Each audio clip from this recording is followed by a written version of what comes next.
Technology, science, and the new humanism for the AI era are shaping the world around us. In FutureShots, we bring you discussions from the 2025 edition of H-Farm's Innovation Festival. Hi, I'm Agnieszka Wykowska. I'm a PI at the Italian Institute of Technology in Genova, and I'm speaker at FutureShots 2025. In this episode, I'll be talking about human-robot interaction from the human perspective. What brought me to the area of human-robot interaction? Well, it was actually quite interesting because I studied cognitive neuroscience and did my PhD in experimental psychology. And I studied visual attention. So I had absolutely nothing to do with robots. And I didn't even know the field of robotics much, except for the name itself. And at some point when I was finishing my PhD supervisor asked me whether I would like to participate as a postdoctoral researcher in a project. It was back in Munich at the Ludwig Maximilian University in Munich where I did my PhD. And my supervisor asked me that there's this large project that is between two universities, the Technical University and the Ludwig Maximilian University where I did my PhD. And this project is called Cognition for Technical Systems. So it's an interdisciplinary project between cognitive neuroscience, psychology, and robotics. And she asked me whether I would be interested in doing a postdoc in that project. And I thought, why should I work with robots? That doesn't make any sense. I am a cognitive psychologist.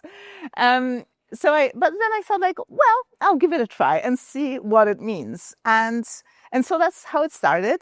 And I started working with roboticists, and then I understood that it's actually an extremely fascinating area of research.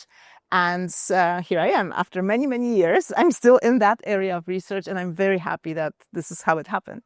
So the most unexpected insight that I have encountered in my work.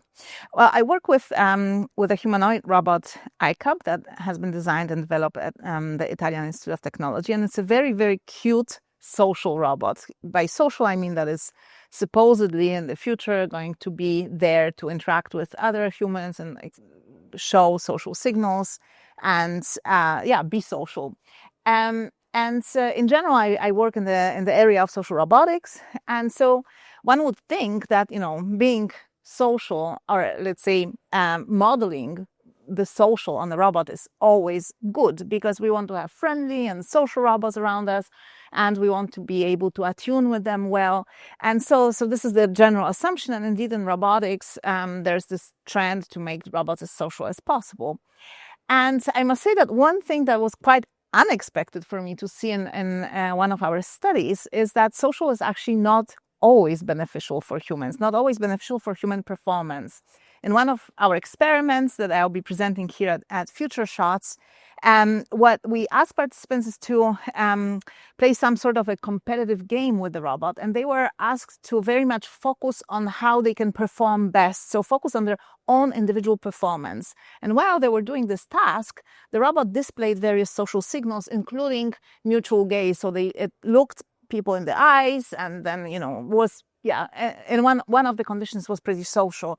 And in that condition, people didn't perform that well because the social is also very distracting. We like being social, and when there's some social presence around us, we are very much attentive to that. But that might distract us from our own performance. And I must say that this was pretty interesting and unexpected to see.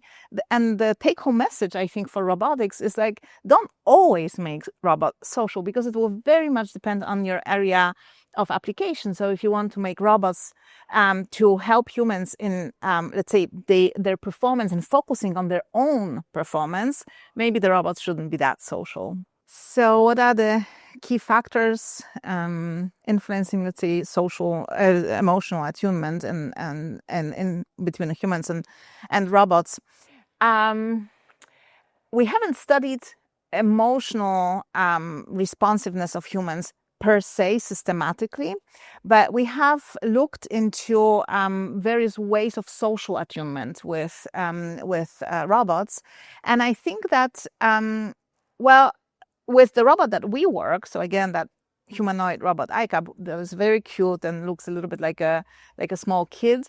We don't need much. We actually attune very easily with the robot, and we kind of feel together with the robot in a sense to simplify things.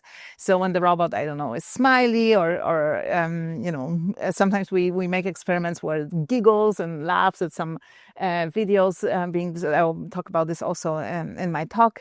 Participants tend to kind of attune to that, so also tend to giggle or laugh or be sad. We had another experiment where we told participants that they can choose between two toys and to kind of give it to the robot. Of course, they were like just simulated toys, so things on the screen. And that ICAP specifically likes a screwdriver but doesn't like a hammer. And then if they give one of the toys, the robot would be either smiley or in the other case would be very sad because it doesn't like that toy. And people did not want to give the one that ICAP doesn't like because they didn't like to see it sad and didn't want to disappoint the robot.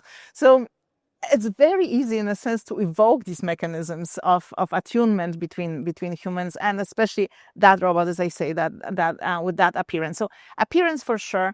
I think another factor that is very important is let's say the robot's reactiveness to environmental events, so that it reacts maybe also emotionally to things that are happening, so that it's not just there passively observing the world, but it reacts like us in the same way, in a very similar way, and that makes the robot feel like us. Now, what kind of implications does it have for healthcare and in general educational areas as well?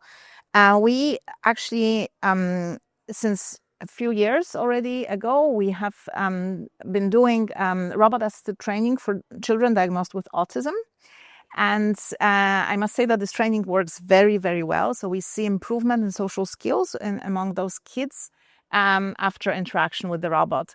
So I think what one can use these kind of social robots for, those robots that do evoke these kind of mechanisms, indeed is to help children in development, like with developmental disabilities, to improve in educational settings for sure as well, because the moment that the robot is perceived as more social, as a social partner rather than just a machine, I think it becomes more engaging, and kids probably will be more likely to interact with it in a longer perspective rather than just playing with it for 10 minutes and then leaving it aside.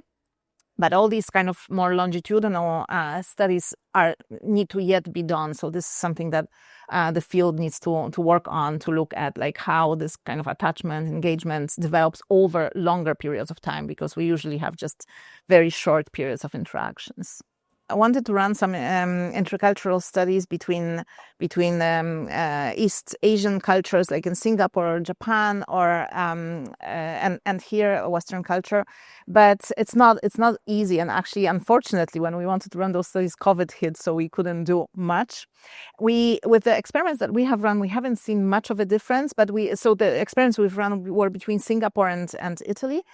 We haven't seen much difference, but Singapore is not probably a very good comparison culture, because there's a lot of Western influence in Singapore. So the best would be to look at Japan.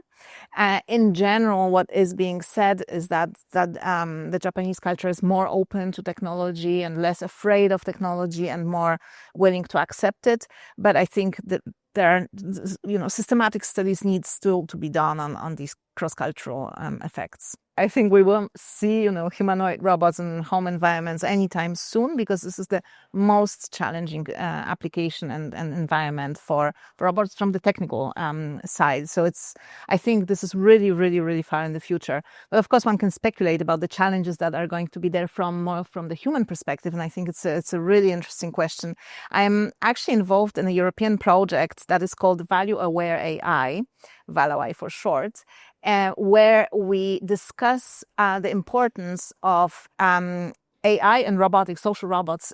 So my task there in that project is to look into social robots to be value aware. So if you think about a social robot in a domestic environment, it needs to follow values of that particular family, of that particular household. And this is very tricky because each household is different, right? Each household has different values. And not only that, within the household, there might be conflicting, for example, commands. There might be conflicting interests. Think of, I don't know, a teenager who is there, trying to hide cigarettes from their parents, and the robot sees this, and then the parent asks, for example, the robot to report, right? So should the robot protect the privacy of the teenager or not? Or there are, as I say, conflicting commands. One household member commands the robot to do one thing, another commands for something completely opposite. So there will be, I think, a lot of challenges to be faced in terms of relationships and interactions from the human perspective. Thanks for listening. See you next episode. The festival may be over, but the ideas keep going. Thanks for listening. Until next edition.